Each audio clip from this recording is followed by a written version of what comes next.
Dito tayo sa kanto ulit. Sundo tayo sa Apo. Yan.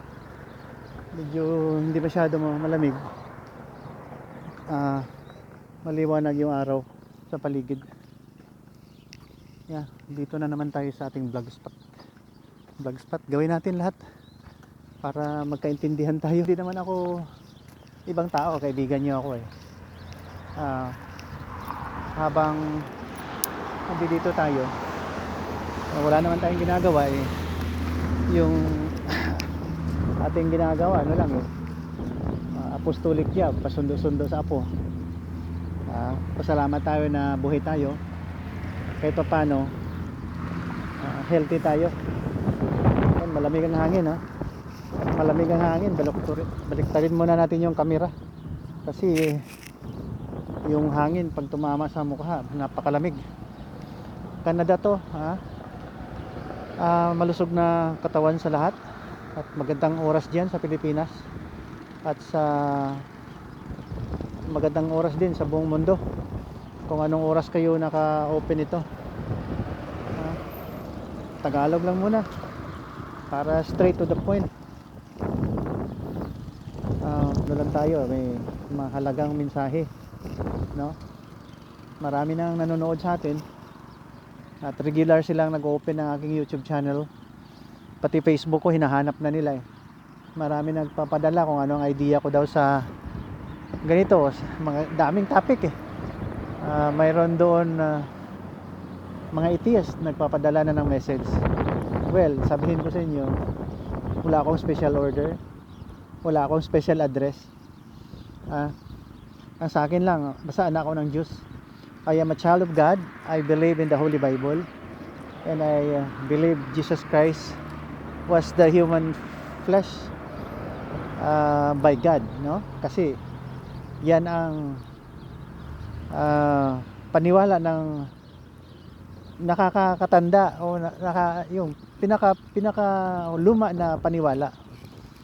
Ang problema lang kasi may pumasok na isang fake prophet. Hindi ko siya nakikita na tunay na propeta sa mga aking nalalaman. On the other hand, he might be a true prophet. He received the message from God.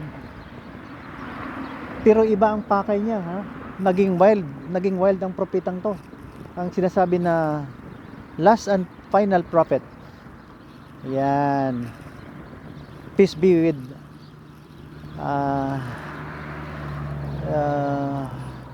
the hierarchy of your group.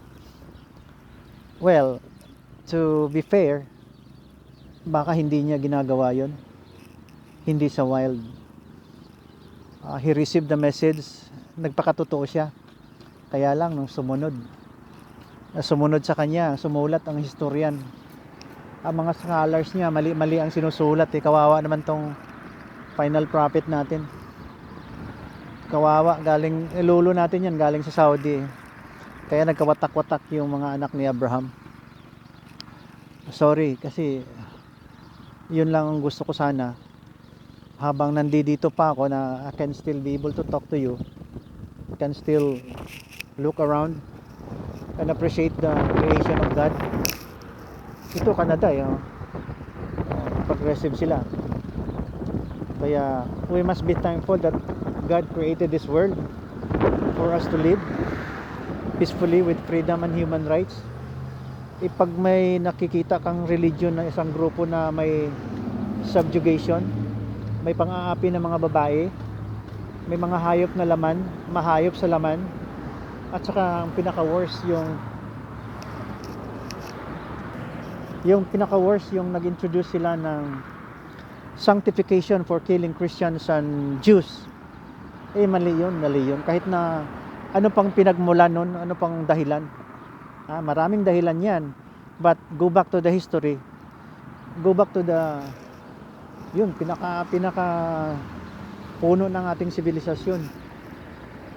Homeland yun ng Jewish people. Kasi doon ang promised land of God para sa kay Abraham sa kanyang mga descendants. O nga, nagkatotoo nandun siya. Pero before they arrived there, mayroon na mga apo doon, si Adam and Eve nakatira. Basta puro tithes yun, tithes, ha? Nung nandun ang mga Israelites, tithes din sila, lights, ha? So they were called Israelites, yung mga pinakaluma na pangalan. Ngayon, dahil ilang beses sila na colonized, ang Israelites ilang beses na colonized eh. Laya sila, ang iba tumira lang doon. Siguro Ottoman, Assyrian, Roman, British, ang daming empire, ha? Mas malala pa sila sa Pilipino. Ang Pilipino, buti hindi pinalayas eh. Kasi ang Philippines, may colonization din nangyari eh. Nung hindi na matiis ng ibang mga Israelites, yan, umalis. Nilisan nila yung lugar nila, kawawa. Nung umalis sila, may dumating doon na mga, palagay natin, mga Arab. Yun. Daming mga nationalities doon. Maraming races nandun. Maraming tao. Grupo ng tao. Ang popular yung Arab. Ngayon, ang lugar, nung sinakop sila ng isang empire, pinalitan ni Hadrian ang pangalan na Palestine. Yun. Galing sa Bible pa rin na idea. Jewish, si David, pinatay niya si Goliath na Philistine. Yan. Just to make, to mock the Jewish some more. At parang apakan mo na, niyuraka nila yung Jewish people. So ginawa nilang Palestine. Ngayon lahat doon hanggang 1948, Palestine yun doon hanggang 1948. Siguro mga 1,500 years din. Pero before that, 3,000 before years, nandun na yung mga Jewish, mga Israelites, mga Jewish people. Nandun na sa lugar na yun. Nagkataon lang na iniwan dahil they were colonized. So, yung nangyayari sa kanilang mga kamag-anak na pinalayas o lumayas, pero yung iba bumalik. Ngayon nagkakagulo. Free Palestine. Sa akin naman, when you drown them with the water from the Mediterranean Sea, Israelites would be free. Kasi galit na galit tong Jewish na to people, dahil inaapi na nga sila, inaapi sila ng German noon, pinatay yung 6 million Jews. Hindi na dapat maulit yun kaya lang inulit ng mga grupo ng mga, palagay natin, terorista na ayaw tanggapin ng United Nations hanggang ngayon, December 13, 2023 ngayon, Wednesday, ayaw tanggapin ng iba na ang ginawa ng Hamas ay talagang brutal at dapat i-condemn. Kahit lang yun lang sanang statement na yun, i-condemn lang, ayaw. So ito naman mga Jewish, kahit na simulat sa Paul, matatalino to, balik sila doon, paunti-unti pinalayas yung isa, bumalik doon. Habang bumabalik, minsan binibili pa nila yung lupa nila sa Palestino. Marunong sila magtanim, matalino sila, may mga conversion sila, mga invention na they can be able to grow plants and edible products wherein they can survive. Tapos sila, yung mga Israelites, matatalino yun sa commerce. Sila yung unang nag-imbento ng lending, yung 5-6 yata na ayaw naman ng Christian yun, kasi yung ibang Christian talaga conservative, kasi basahin mo, minsan natin naririnig natin nagagalit si Jesus Christ dahil nagsusugal na yung mga tao doon, kaya hindi siya palagi nagagalit, not unlike itong propeta galing sa Arab, palaging galit, nag-i-invade ng isang lugar, Tapos yun, sinusulat niya talaga na kalaban niyang Jews. Ayun, it really created an hatred, no? Kasi sinulat sa aklat nila, sa kanilang Holy Korea, ano yun, North Korean, ano yun, ano yung aklat nila, Korean, para North Korea. Yun, nakasulat doon. Pati ang hate doon, pati ang mga yung naghilamos siya ng yung si Prophet Molecule nang hilamos ng napakarumi. Nakasulat eh. Parang iniduro, hinilamos niya eh. Yung parang weird siya na pagkatao. Hindi lang wild, weird. Nakasulat kasi, nakikita natin eh. Hindi ko lang banggitin dito. Alam naman ninyo na ginawa niya yan. Kaya lang, hinayaan nyo na lang na mabuhay siya. Yung salita niya mabuhay. Pinalaganap nga sa ibang lugar. At nag-increase ang membership dahil dyan sa connection niya daw sa Panginoon na gumawa sa atin at siya ang messenger. Di ba? Nakakatawa, no? Okay, ito. Straight to the point. Pag ang God ay pumili ng isang tao, pipiliin niya yung tao na may capable siya to make a good decision kasi pinanganak tayo as the highest form of animal.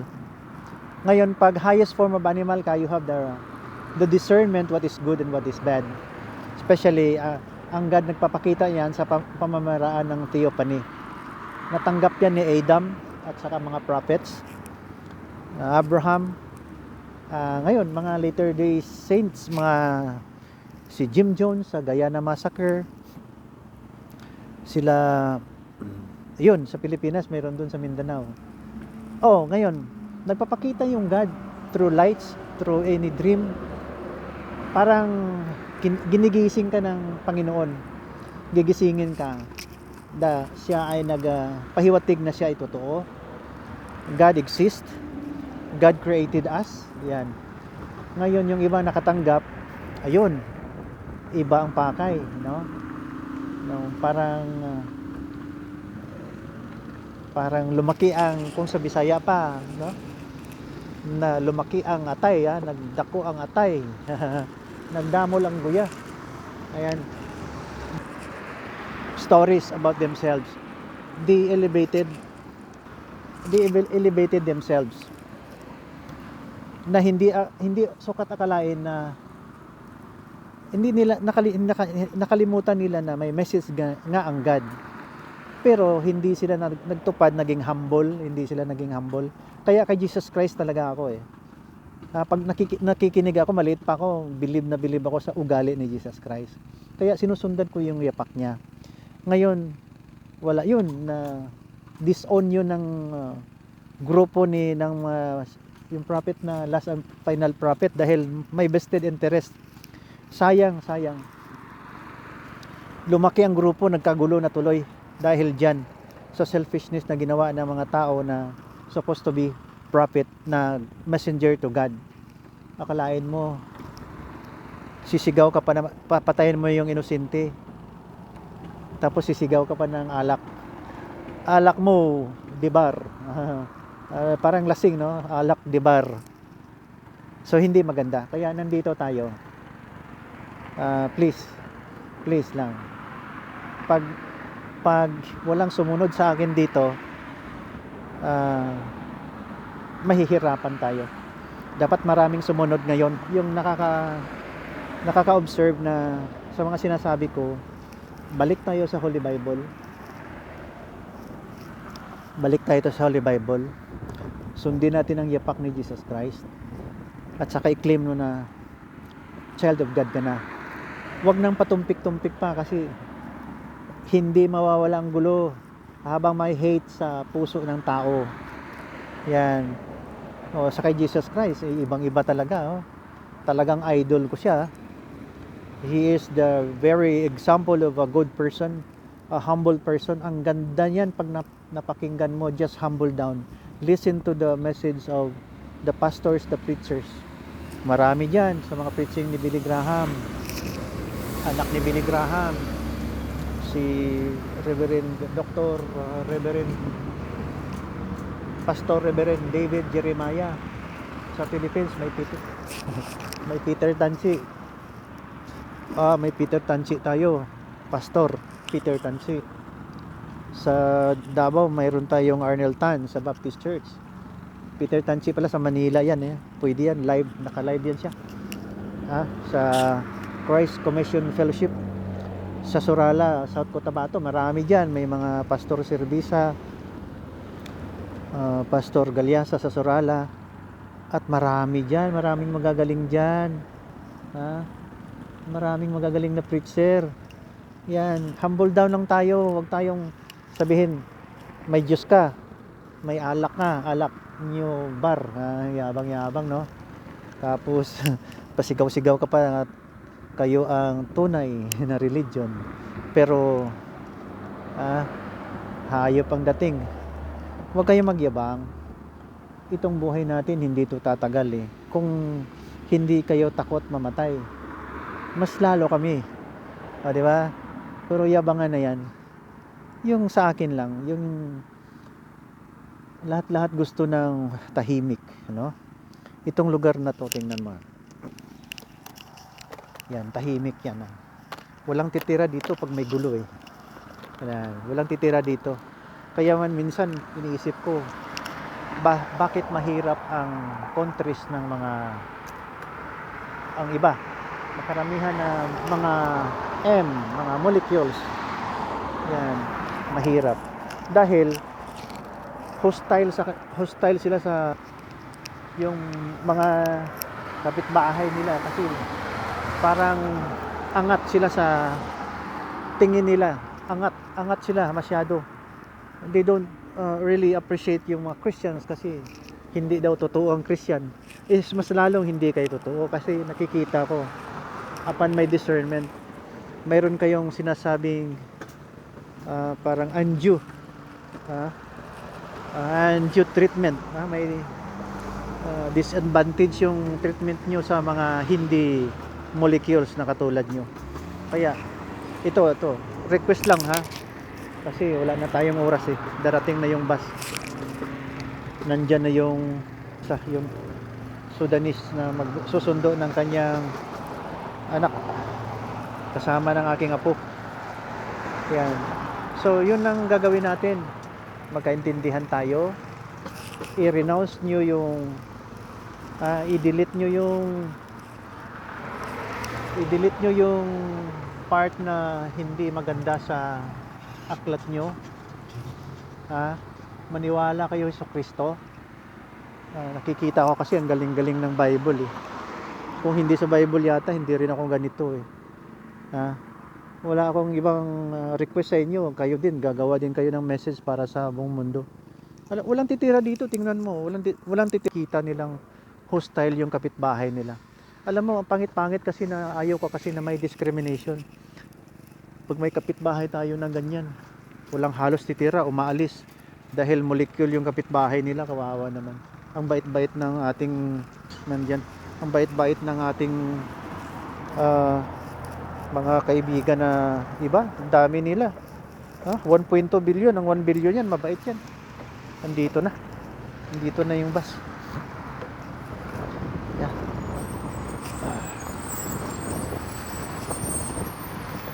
Andyan na.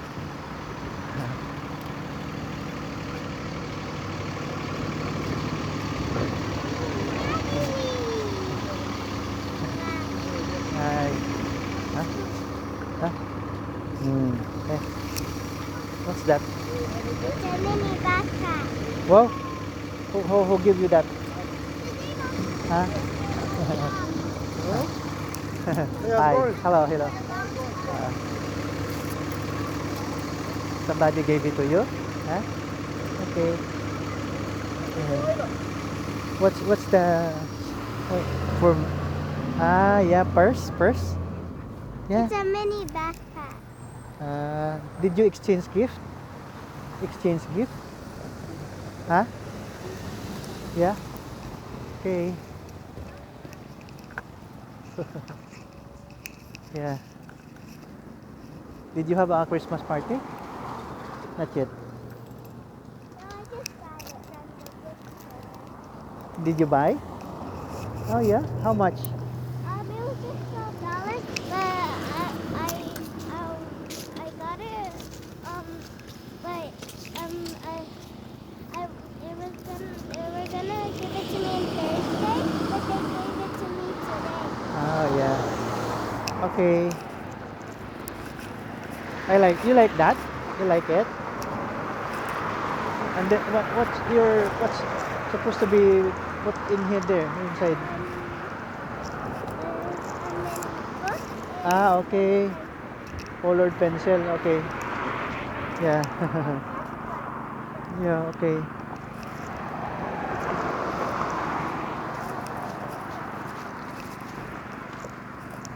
Dito na nga po ko. Ah, yun lang. Yun lang ang aking reminder, no? Kasi pangit yung iba. Gusto ng tahimik na lugar. Tapos may mga group of people na hostile. Ha? Savage. Palagay natin murderer, no? Payabang-yabang pa kayo, tapang-tapang nyo. Pasigaw-sigaw pa kayo ng pag nakapatay kayo, gabi naman kayo. Sobra naman kayo. Hindi kayo tao eh. Huwag kayong maniwala sa God nyo. Na-scam kayo, na-scam. Sabihin ko sa inyo. Na-scam kayo kasi discernment lang to ah. Hindi ka makakita na creator of the universe. Ganun ka brutal. Ha? Brutal ang creator of the universe ang nag-create sa'yo. So na-scam kayo. Hindi totoo yung sinasabi nila na God nyo kasi daming mga evidence eh. Ha? Demonic yan eh. Ha? Mga devil yan. Kasi ito, nung may message ka, turo ko sa iyo ha. Pag may message ka galing kay God, trial yun sa iyo. Sinusubukan ka ng God. Ha? O si ating Lolo Mohamburger, yung si Prophet Molecule. Sabi ng God, hindi si God yun, demon yun, read. Tapos na misinterpret niya, God na daw yun, pabalik-balik, paulit-ulit, gumawa siya ng story. Gumawa siya ng story, dinagdagan kasi nagbalon yung kanyang pride. Yung nakasulat na naman ng mga scholars, yun sinulat din, excited na excited. Pero wala yun, it was stolen from the idea coming from the Bible. Yan, see?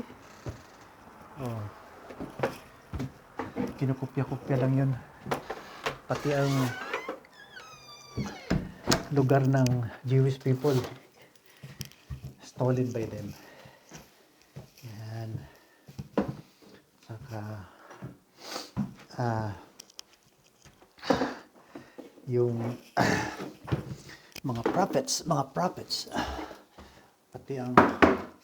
pati ang Holy Land ginawang promised land man yan, pero yan, mahilig sa holy, ginawang Holy Land. Kaya okay na rin, parang malapit na, parang totoo. What? Yeah, okay, go.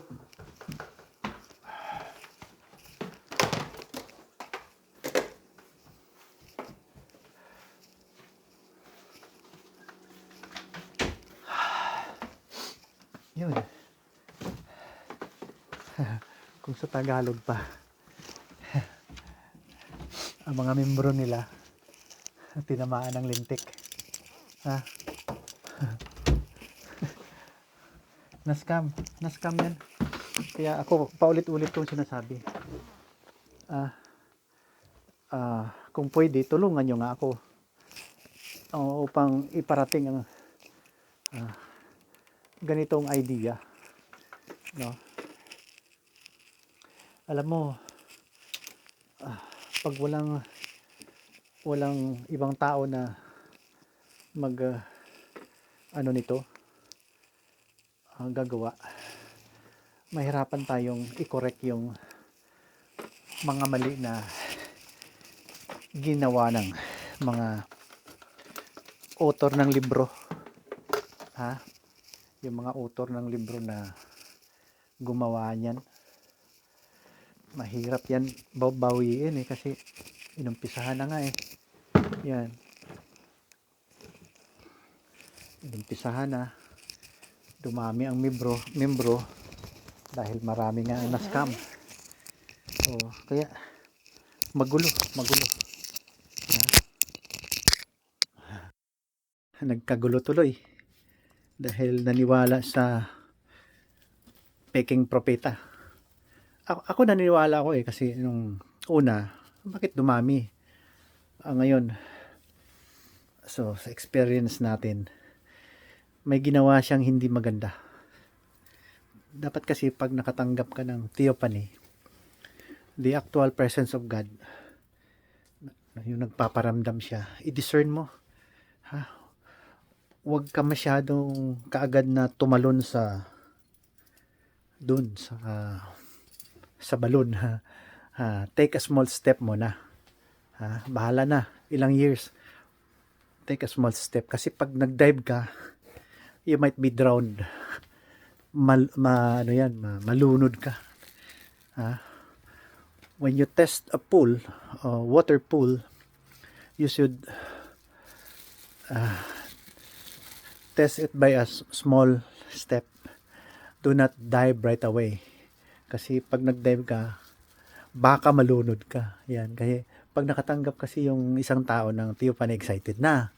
Yun, siya ng intercessor, ganito na siya. Minsan gawa ka na ng story. Yan. Alam ko yan.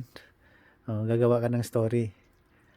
Pag naniwala naman yung tao, kala nila ikaw na.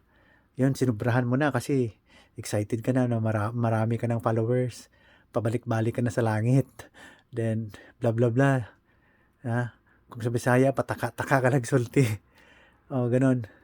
So, ito message ko. Habang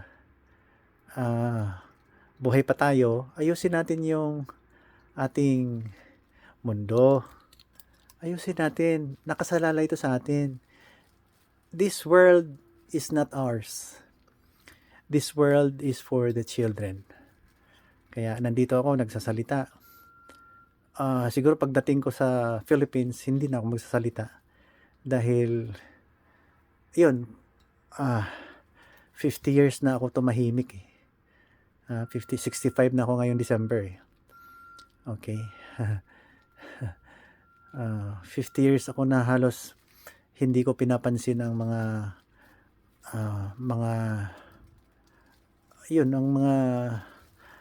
naungkat ko na mga dapat sabihin kaagad.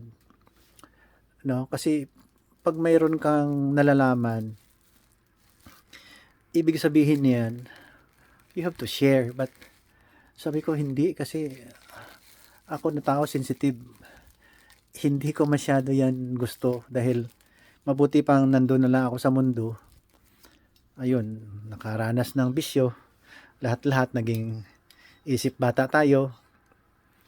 'Di ba? Nag-enjoy tayo ng sa mundo. Ganon, nagpakasarap tayo sa buhay. 'Di ba? Ganon lang 'yun. Yung normal na tao. Alam mo ba, nawala nung pinanganak si Jesus Christ. Dali kasi hinupad ko yung aking mga gamit. Yung nawala si Jesus Christ ng 12 years. Anong nangyari? Lumabas siya ng 30 years old. Kung ganun, hindi na nasulat yun, hindi na na-discover eh. But he was there trying to complete his mission. Alam ko yun. Nung 12 years old siya, nawala siya. Not recorded. Yung 12 years old niya hanggang 30, hindi recorded yun.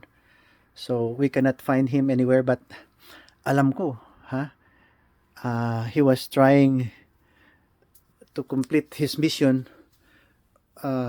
thorough preparation, kasi anak siya ng carpenter, siguro, nandun lang siya, parang isip bata lang, ganyan, carpentry din ang ginagawa niya, gaya ng tatay niya na si Joseph. ganun lang yun. Ganun lang yun. Kahit na sino. Pag excited kayo, kahit na sino, ha? Yung sinasabi ng, ano yan, yung salawikain, ang tumakbo ng matulin, matinik malalim. Kaya nga, ganun nun. Ganun yun. Kaya wag masyadong excited. Kasi,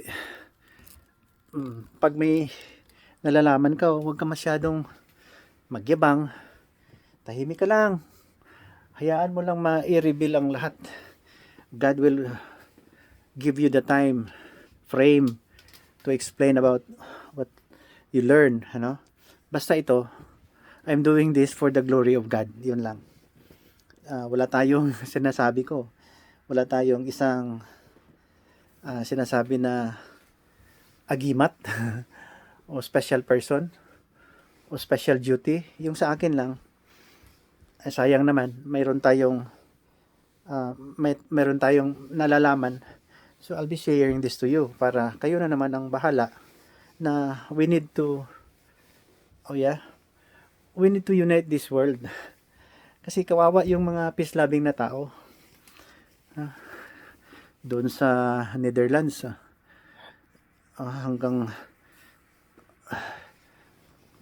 sabi doon ng Prime Minister, umalis nga kayo dito, umuwi kayo sa lugar nyo para makapag-practice kayo ng maigi ng religion nyo. Ayaw ko namang umabot tayo ng ganyan. Ayaw ko.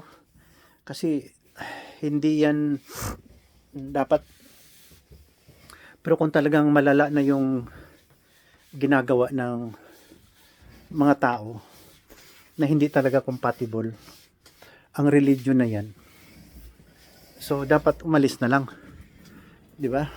Pero iniisip ko naman, dami-dami kong kaibigan, they're trying to worship their God, and maybe they just ignoring what's being written doon na hindi maganda, pero hindi yun it did not escape the eyes of the scholars na isinulat nga yun na hindi naman karapat dapat isulat sa Holy Book.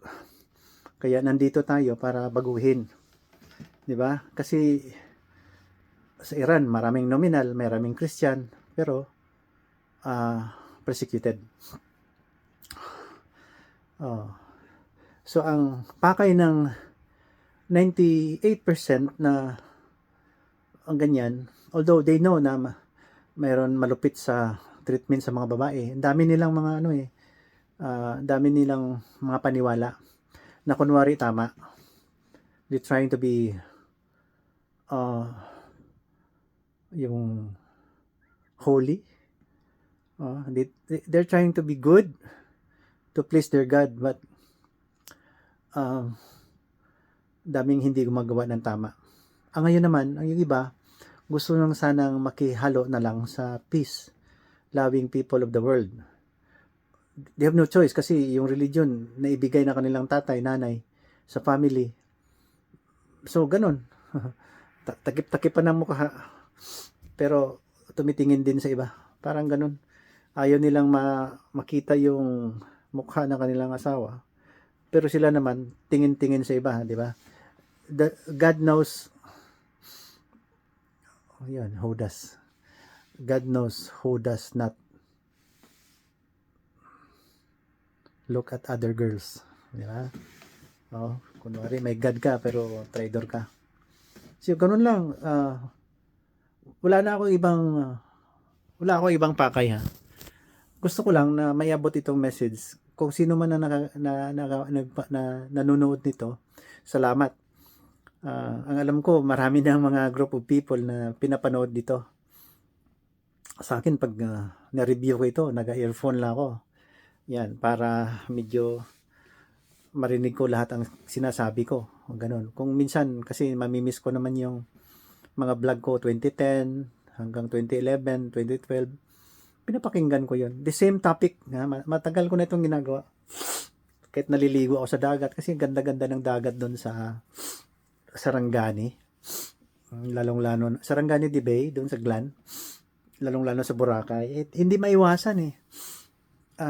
Naga-video selfie lang ako, hawak-hawak ko lang. Pinaikot-ikot ko lang tong cellphone ko. Ganun.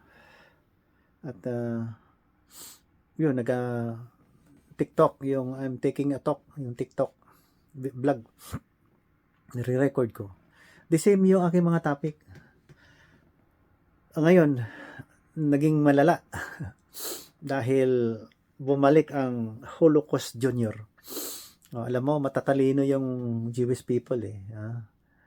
They've prepared that thing to happen. Kaya, nung bumawi sila, walang isang oras mulang nawala sila doon sa mga kibbutz, doon sa boundary ng Gaza at saka Israel. Nung nawala na yung mga terorista doon, they scoured the place, nakita nila maraming patay, ganyan, na talagang may lumusob. After that, yun, bagsak agad yung building ng communication tower ng Gaza. Bumawi. Alam mo, hindi ito maalis-alis dahil sa gene ng tao, matalino tong Jewish. Sila nga si Jewish German Einstein, hanggang ngayon, dami yan sila, nuclear bombs. Kahit buong mundo. Oo, pwede ang Israel lang matira. Sabihin ko sa inyo. Kahit wala na yung Armageddon. Pagtulong-tulungan yung Israel, babawi yan. Matagal na, kasi nandun lahat ang mga talented people eh. Sila nag-invent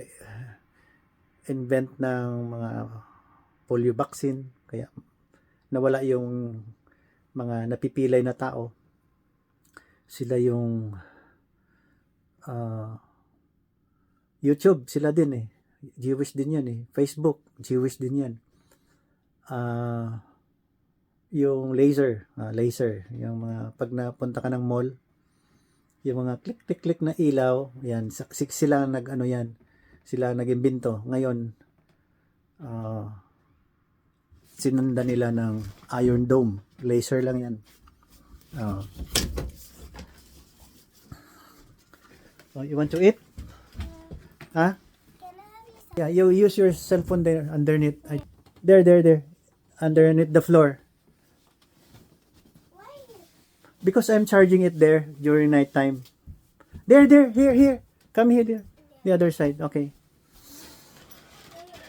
Yeah, near the wall, under the floor. Yeah, that's your cell phone. Under the floor. There, under the floor. You there, on the wall. I don't know what you mean. There, under the floor. There. Oh, okay. You put it back there because I'm charging it during night time, okay? You eat there. There's sandwich there prepared for you.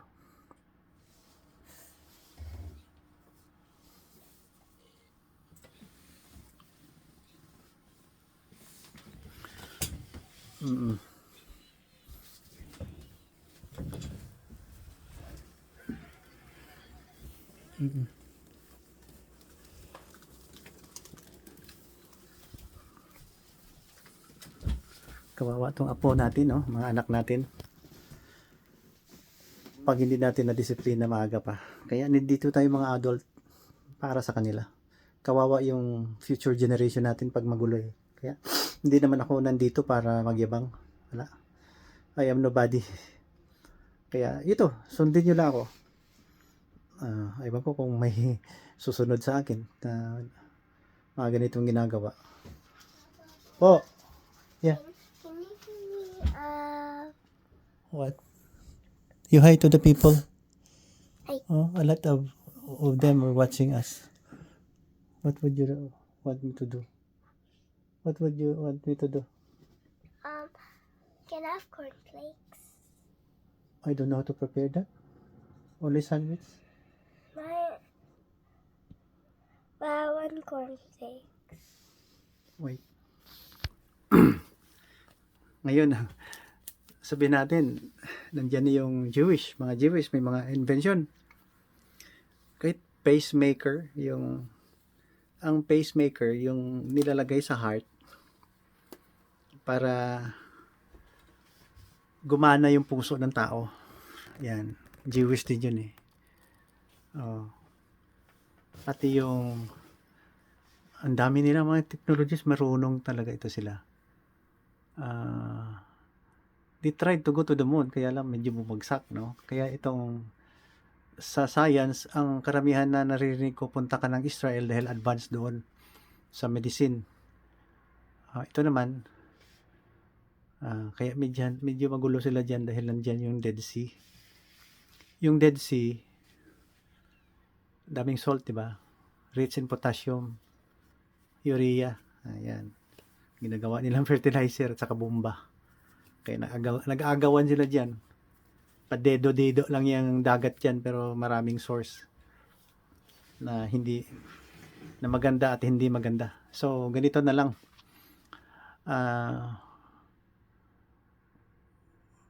Let us acknowledge one's talent.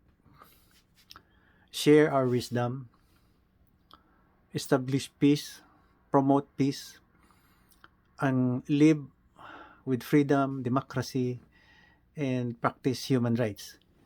Please do not practice this kind of barbaric act of killing others, hurting others, because it will not do good to humankind. See? Yun lang, yung simple lang sana itong message ko eh. Yan, nandito na nga ang mundo eh. Luckily, healthy pa tayo. Healthy tayo, minsan-minsan. Yun, sa edad ko, dami ng sakit, di ba? How about yung mga bata? Dapat mayroon silang future na maganda. Naririnig ko, mga repressive government, talagang bully, no? Nag-aagawan sa isang teritoryo. Pero, don't you know na hindi maganda yan dahil ito na observe ko. Pag ang nakikita ko sa mga actuation ng mga terorista, pasigaw-sigaw sa may microphone yan. Patayin, kill. Nandyan pala sa kanilang holy book. Sa Holy North Korea. Basta nandyan pala yung kill. Palaging kill. Pag lumabas ka sa kanilang religion, patay. Puro patay. Bato, stoning to death. Ano ba yan? Bakit ang brutal naman yan? Wala kasi yan kay Jesus Christ, sabihin mo. So, kung hindi tayo magkasundo sa mundo, dami natin 8 to 9 billion tayo. May mga Russia, nag-aagaw naman ang lugar. China, inaagaw naman yung doon sa Philippines. Kaya, well, basta sabihin ko sa inyo, pasalamat tayong buhay tayo. Pag nagkasakit tayo, wala na idugtong to. Only God can add more life. Pag binawi ito, wala na. Walang may nabubuhay na iba eh. Ang alam ko, si Jesus Christ lang nabuhay eh. Yung iba, si Lazaro, konti lang. Under the power of God. See? This one, we must be thankful that we have God. This God is really compassionate, no? Hindi lang love, compassionate, very warm, ganyan. So, when you pray, you humble down, you call God right away, no? Wala na tayong mga intercessor. Kasi yung mga holy father dito sa mundo yan, gawa lang ng tao yan. Nakaka-boast din yan ng yung, maybe they have that theophan eh. Nakaka-boast din yan ng pagka-human being nila at they will occupy the upper room para makakuha ng respect daw, honorable daw sila, holiest person sila na naglalakad. Hindi yon, si Jesus Christ lang may ganyang kategory. Kaya iwasan na yon. Kung pwede, balik tayo kay Jesus Christ. Simple lang naman sana to, umabot pa tayo ng 40 minutes eh. Believe in the Holy Bible, huwag magyabang. Jesus Christ na katawang tao ng Diyos, na God na gumawa sa atin. At saka claim mo na child of God ka. You can pray right now. Lord, thank you for this life, no? From now on, I will walk with you. I will follow your teaching. Yan. And read my Holy Bible and join with the community of Christian people or church people na walang terrorism. Yun ang simple eh. Kahit hindi ka napalood-lood yan at kung si Ilonggo pa magtuwad-tuwad ka diya pakita sa imong kigol. Wala na. Anywhere you can call God, no? Wala nang service provider yan. You can talk to God right away. Wala na. You humble down. In 2 minutes time, pwede ka na i-accept ng God na anak ka. No? Di ba simple? Tawag ka lang sa Kanya. Basahin mo ng Holy Bible. Buksan mo yung Google. May cellphone ka. Di ba? Yun lang sa akin. Wala na ako ibang duty. Ito, apostolic job eh. At saka nagre-remind lang ako. And siyempre, thankful ako that I have a God who can really provide what I need for survival sa panahong ito na I'm growing old, no? Salamat din na nabuhay ako ng ganito dahil marami din akong bisyo. Wala pa maliit ako, naalala ko 5 years old yata. Yan, dinidisiplina ako ng nanay ko. Tatay ko walang panyan. Peaceful, phlegmatic yun. Walang gulo tatay ko. Nanay lang. Disciplinarian. So lahat ng sinasabi niya, absorb ko. Maniwala kay God. Ganyan. So amazing na may God pala na gumawa sa atin, gumawa sa kanila, gumawa sa lulo mo. 'Di ba? Hindi mo kilala ang lulo mo, 'di ba? At saka hindi natin sukat akalain na lumabas tayo. Kung sa Panay province may mga ita, baka doon galing lolo ko. Pero saan galing yung ita? Yung tanong. Negro. Saan galing sila? Sabihin mo na lang kay God para hindi na wala na tayong question because they are human beings like us, no? They enjoy the creation of God, yung oxygen sa hangin, araw, buwan, ganito, pagkain. Yun lang. Sana kayo din gagawin niyo to eh. Gagawin niyo rin to, dapat na i-share niyo yung life niyo sa mga tao dahil makikinig din ako sa vlog niyo eh. Okay? Basta sa akin lang, iwasan na yung sorry ha, kung minsan medyo may pagka-radical kasi ako eh. Yung, hindi maiwasan eh, yung Jewish nga eh. Kung hindi sila radical, di luhod lang sila ng luhod kahit na inabuso sila. No? More than 1,000 yung pinatay sa kanila. May pagka-radical talaga sila. Hindi maiwasan yun, babawi na babawi. No? Ganito, marami akong mga video login. So marami na akong followers.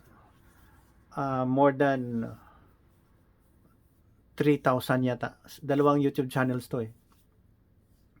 Nung nakita nila ako sa YouTube, maya-maya may mangyari sa akin. Babalikan kayo. See?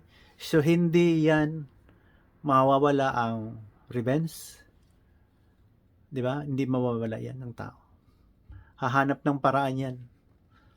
Kung sa Ilonggo na patas kita ya. Hindi mo kami pag tinuntuhan, patas kita. Sobra pa kami sa Ilaga. Katsuri kami, katsuri. Yun, hindi yan mawawala. Kasi dapat mawala na yung yabangan. Ito pa, pag nakikita ko yung mga radicals na terorista, pag ganon-ganon ng armas, paputok-putok sa hangin. Naku, sinasabi ko naman ito eh. Ang yabang-yabang nito eh. Nung buhay pa si Bin Laden, sabi ko, mabulunan ka sana ng fishbone. Matitanos ka sana. O magka-abscess yung utak mo. Galing sa bulok ng ngipin mo. Adel, baka wala kayong magaling na doktor dyan, na dentist. Nabulok yung ngipin mo, pumunta yung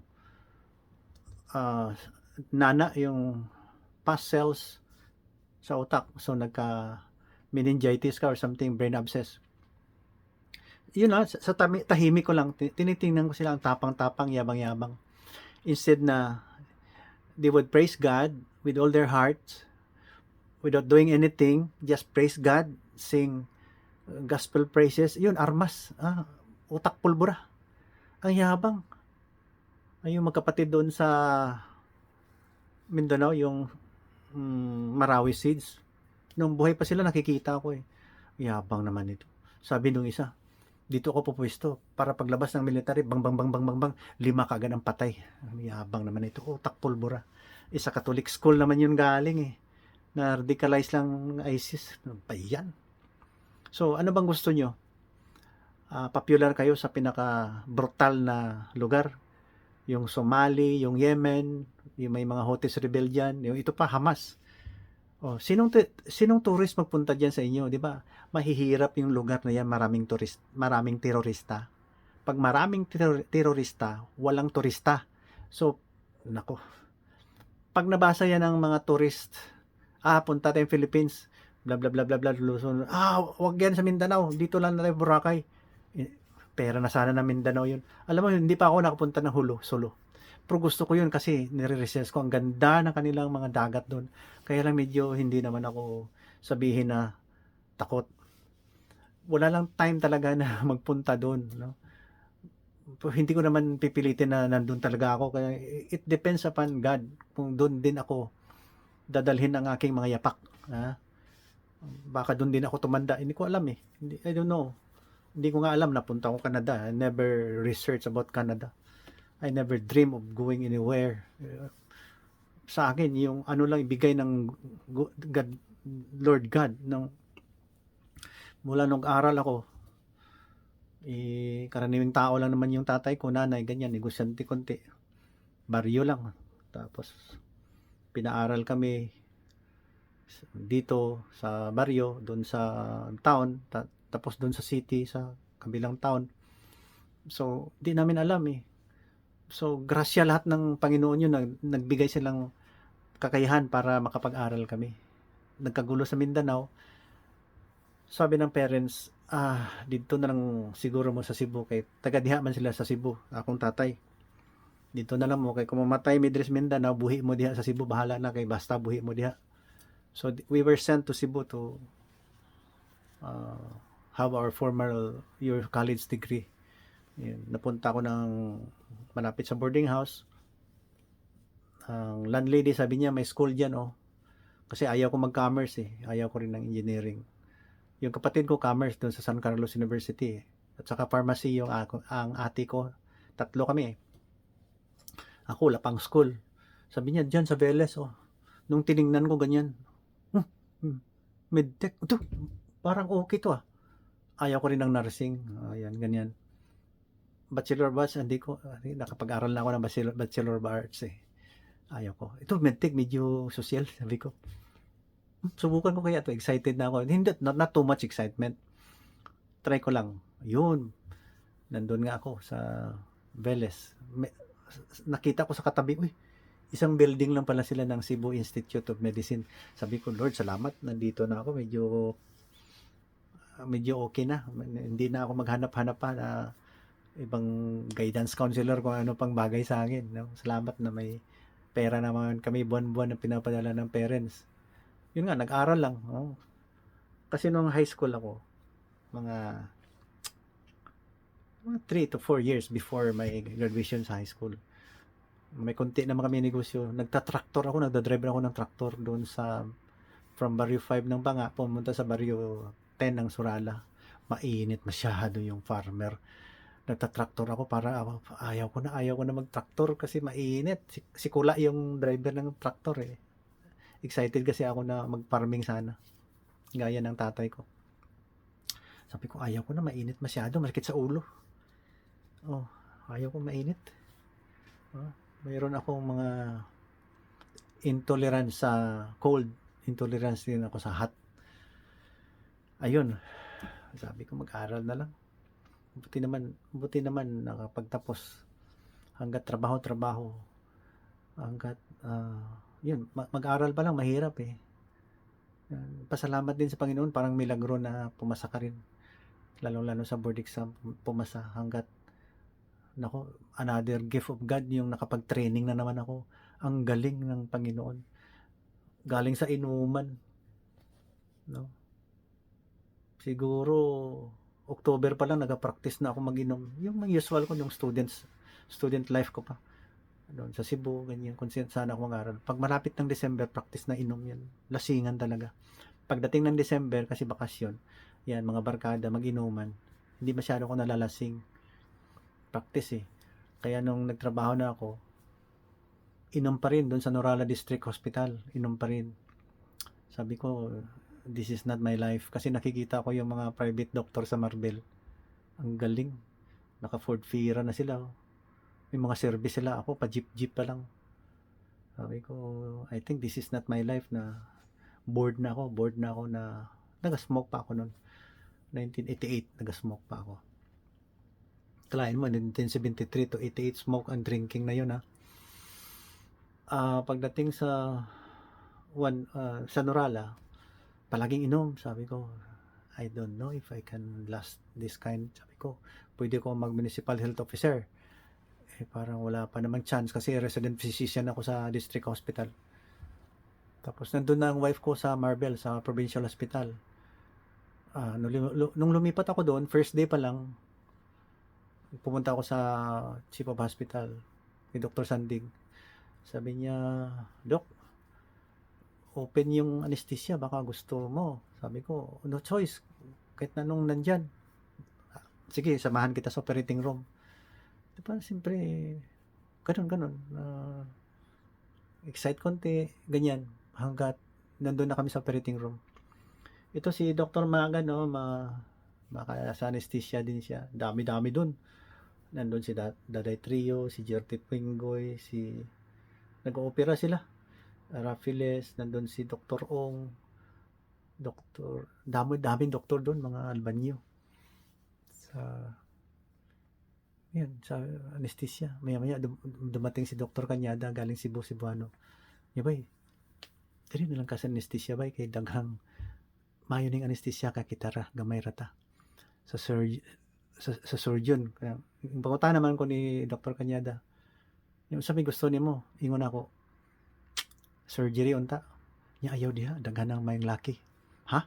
Daghan na kay mayong laki di surgery bay, ayaw. So pag anesthesia na ako, naku, hirap pala. Yan. Pero dumating si Dr. Jerty Pingoy, sabi niya, "But mayroon ako ibigay sa iyo ha, nandun sa bag ko." Naku, libro, paano mag-intubate. Sa Miller book. Yan.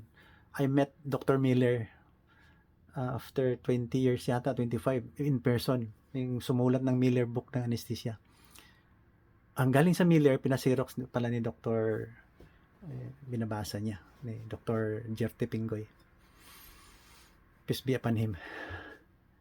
Binigay sa akin, binasa ko, minamaster ko. Babasa ko ng libro.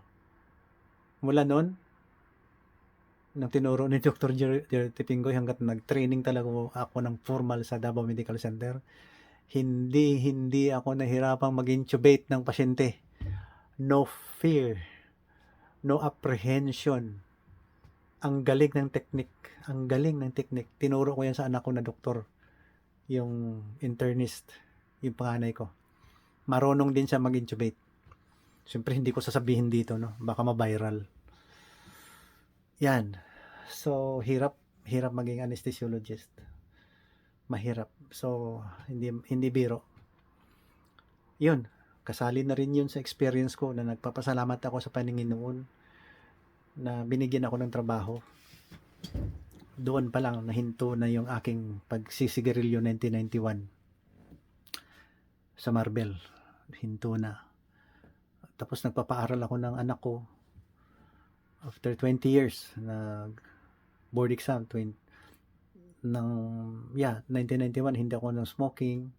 Umabot ng year 2000, 2010, almost 20 years. Mga ganyan. Yung anak ko na 1988 na pinanganak, pumasa ng nursing board exam 2010, July 2010, pumasa. July 10, 2010, pumasa si Badet ng nursing board exam. Sa ko, Lord, salamat. Lagi ko ba? Kailakol kay ka. Kabugoy na ako, kabuang na akong tao. Mga anak na akong ginahatagan og maayong pangabuhi ba kurso ang magulang ato nurse na po di Dr. Jam yung ate niya nurse sa CPO at naging doktor na nandiyon sa Sarangani. Yung panganay siyempre doktor din. Yung bunso ko Redtech puro sa ospital lahat. Kako Lord, salamat nung pumasa si Badit. Hindi na ako mag-inom. Hininto ko yung inom. 2010 hanggang ngayon. Ni kutsara, hindi ko natikman. Ni isang kutsara, hindi ko natikman. Beer, hindi na ako uminom. Wala na. Wala na. Oo. Hindi na ako uminom ng alak. Yun. Because of my gratefulness to God, He made it possible for me to get through the test of time. Yung mga psychological, yan, may mga childhood trials tayo at nalampasan lahat yun. Salamat Lord. Number one, aywan ko saan galing ang genes. Baka sa mga lolo natin kasi may kamag-anak kaming lolo eh. Grandmother ng aking lola na mother ni Papa. Osminia. Yan. Kaya naging presidente yun. Pero hindi ko kiniklaim yun. Baka yun doon galing. Siyempre hindi natin alam genes ng utak natin eh. Compare natin sa mga monkey or chimpanzee or mga gorilla. Mas highest form tayo. So pasalamat tayo sa Lord. Yan ang mga pangangaral sa Holy Bible. Lahat ng takbo ng isip at utak ng tao nandyan sa Holy Bible. Ha? Kaya nga sinasabi ko, i-delete na yung terrorism, mag-concentrate kayo sa Bible, ang saya-saya natin lahat. We can make this earth a miniature heaven. Di ba? Or, the first heaven. Kasi kung 8 billion tayo at magpunta tayo sa God, 8 billion din tayo sa langit after we die. So, yun lang. Salamat sa panonood kayo. Apo ko doon. Kumakain siya mag-isa. Magluluto pa ako ng kanyang paborito. Thank you for watching December 13, Wednesday, 2023. The Lord bless you. The Lord keep you. The Lord make His face shine on you and be gracious unto you. The Lord God turn His face towards you and give you peace. In Jesus' name. Amen. Bye-bye. God bless. London City, Ontario Province, Canada.